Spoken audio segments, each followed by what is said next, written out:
Welcome to Techstination. We're going to have some fun today. With us from Exploding Kittens is marketing manager Josh Weaver. Thanks for joining us, Josh. Thanks for having me, Fred. How are you? Terrific. Now, we often talk about technology and tech products and things, but you've got games that really don't require screens at all. So, but there are tech roots to the company, from what I understand. So, give us a little background, first of all, about Exploding Kittens. Absolutely. And you really couldn't have set us up better. To go all the way back to the beginning, Exploding Kittens was started as a Kickstarter project for Alon Lee, who was previously at Microsoft working on Xbox and doing video games, etc. And he created a game called Bomb Squad. He met up with our cartoonist, The Oatmeal, Matt Inman, and Matt really suggested that the Bomb Squad theme was just okay and it should be kittens. It should be exploding kittens because who doesn't like kittens, especially kittens that try to blow you up. So the Kickstarter project was looking to make about $10,000 and ended up raising 8.7 million. So the first initial reason for the Kickstarter was that Alon Lee, the CEO and one of the co-founders, was he had come from video games and had seen a lot of his younger nieces and nephews just get sucked into them, and really wanted to get away from screens and more into creating games that aren't entertaining, but make the people you're playing with entertaining. So Exploding Kittens went off as gangbusters, and then from there, we've created 7 more games, with the latest right next to me, a game of cat and mouse that definitely took tech to make happen, especially in a quarantine work from home situation, but is about as low tech, IRL fun you can imagine. Well, tell us how the game is played. The latest here, cat and mouse. Latest one, a game of cat and mouse. So the way that it's played is you have a cat mouth centerpiece, which for those who can see, it's this white centerpiece that has a small space for the mouth in which you use a kitty paw catapult, a kitty paw flicker, to launch balls through onto your opponent's side.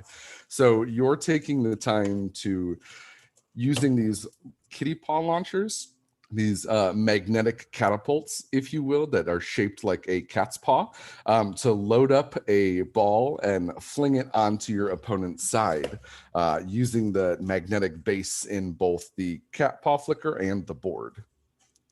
And really, it's great fun for any age, and I guess a lot of laughs playing it too.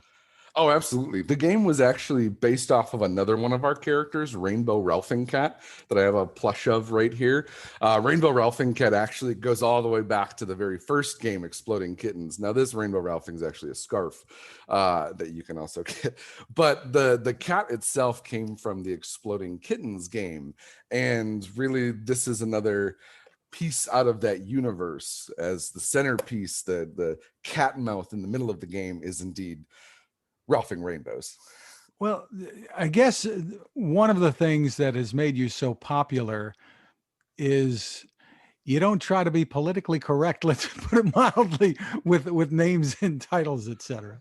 Well, what's kind of funny is everyone's just like Exploding Kittens, and we're just like, wait, 2 things. 1, they explode you, they don't blow up.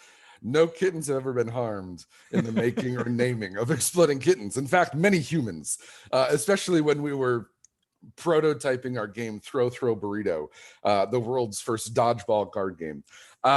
So yeah, we definitely don't split hairs, but I will say we are doing our work to kind of karmically balance it out. At least we hope. We have what's called the Kitty Convict Project, in which we remind all owners of indoor cats to give their pets an orange collar, because unfortunately cats are less likely to be reported to like an animal shelter. So if it's an indoor cat, give it an orange collar, so when it's out and about, we know it's a kitty convict. And we're hoping saving some cats is a good way to offset karmically the name of our company. Well, tell me about the burritos now, because you mentioned them, and that's another new game for you. Absolutely. Yeah. Throw Burrito is actually really kind of taking off and is doing incredibly well at Target Amazon, our website, explodingkittens.com. And it's exactly that. It's a dodgeball card game in which you are trying to get pairs of 3 to get points. However, some of those pairs of 3s trigger burrito battles, a burrito war where it's a free-for-all in which you are throwing these small plush burritos at each other. There's the burrito brawl in which the people on either side of you have to duel, or there's actually a burrito duel where you're going back to back, walk 3 paces, turn and fire. And if you get hit with one of these burritos, you get a burrito bruise, and the person with the least amount of bruises wins. You've also ventured into poetry, which sounds very sophisticated. So sophisticated. In fact, it's so sophisticated that it's poetry for Neanderthals. And the way this game is played, it's actually our first word game. Poetry for Neanderthals, I really wish that I had the no stick handy to show you, but it's a word game in which you are trying to get your team to guess the word on your card. However, you're only allowed to use single syllable clues. We suggest that you say it in the form of a sentence, and as you start to read off your clues in the form of a sentence, instead of, let's say your word is campfire, a lot of people would be like hot, sit, roast. However, if you kind of twist that up a little bit and you think of ways that you can full sentence in single syllables, talk about a campfire makes it easier and you sound like a caveman. So if our word again is campfire, we could say hot place where roast small white cube. Now, if at any point I had used a word that was in the card, like campfire, or I had said something with more than 1 syllables, your opponent is standing next to you with a 2-foot-tall inflatable no stick. Looks like a giant Neanderthal's club with the words no painted on it, and they bop you over the head to remind you that single syllables only. Now, obviously, you guys weren't rooting for a pandemic, but gameplay has really taken off, hasn't it? Especially board games and things like that. Yeah, absolutely. It's we've actually run into quite a few situations in which we needed to kind of diversify where we actually make our product because of anything from ports being shut down to countries being shut down. So it's been a pretty wild year for our production and logistics team, trying to make sure that we can keep up with the demand of people staying at home and needing entertainment that they can play over and over and over again that really doesn't have to do with the screen. And I imagine you have a lot of fans who are always sending suggestions and So things for many. new games. Tell me about game development and what's being done in-house there. Absolutely. Yeah. So a couple different things. One, I absolutely love it when people get excited about submitting an idea. And we have a section on our website. If you ever have an idea or have gone through the process, please add your info there off of Exploding Kittens. You can scroll to the bottom and click, play tests or enter game idea. And while we get a ton of those, we absolutely love reading through them and just seeing who's out there and what other ideas are out there. But when we talk about internal game design, it's a lot of Zoom meetings. It's a lot of Zoom meetings, and it's a lot of courier and shipping games back and forth to each other to test and to. Whereas pre-pandemic, we'd be in the office, we'd be at our tool benches, making physical changes, and then pulling people over to a table to play. Now we're hopping on Zoom, we're making choices and decisions, and then we're shipping everyone a game. So the game development, it definitely is still in progress. It's just gone a very different route in 2020 than really we had been doing before. We've also been using the Tabletop Simulator, which is a kind of a platform in which you can lay out and design rules to a game to virtually play. It's significantly harder than sitting down around a table, especially because it's a whole new tool that you have to learn. But it's really opened up how we're able to design games and what type of games. Really quick too, that's another reason why Cat and Mouth was such kind of a big focus for us this year, is because we were looking for 2-player games. The market is kind of notoriously lacking in 2-player games. So that was another big focus to in this kind of pandemic, work from home, quarantine situation, what type of games are people going to need? And not everyone is quarantined with 4+ people. So taking those things into consideration too has also really impacted our game development. Well, the neat thing is it's a physical game, but it doesn't require a lot of room to play. It's not like you need a ping pong table or an air hockey thing. But I guess in some ways the concept is similar. I mean, pretty fast action, Oh yeah. fun. Oh yeah.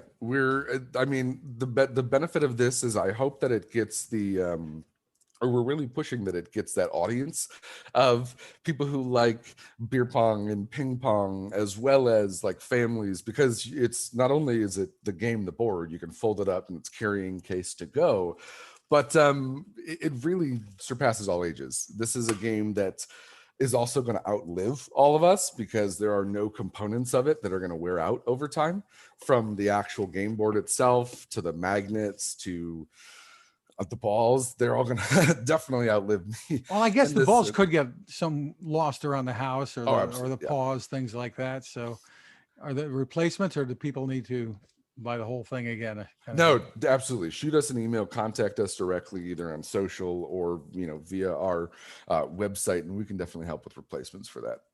Terrific. So much fun.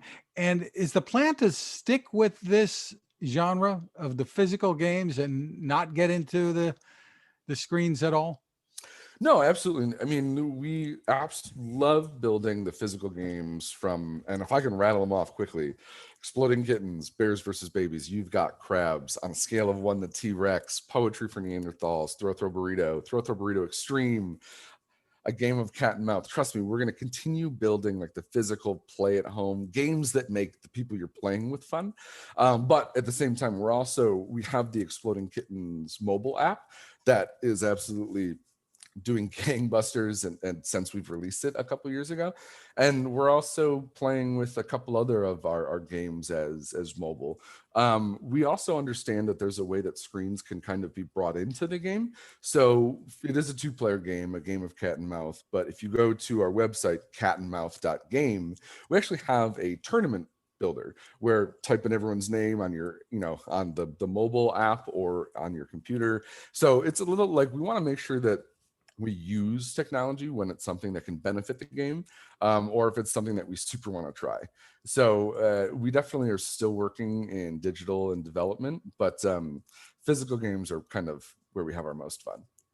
Great fun. And the website, simply explodingkittens.com. That's it. Josh Weaver, thank you so much for taking the time with us. Fred, thank you so much for having me.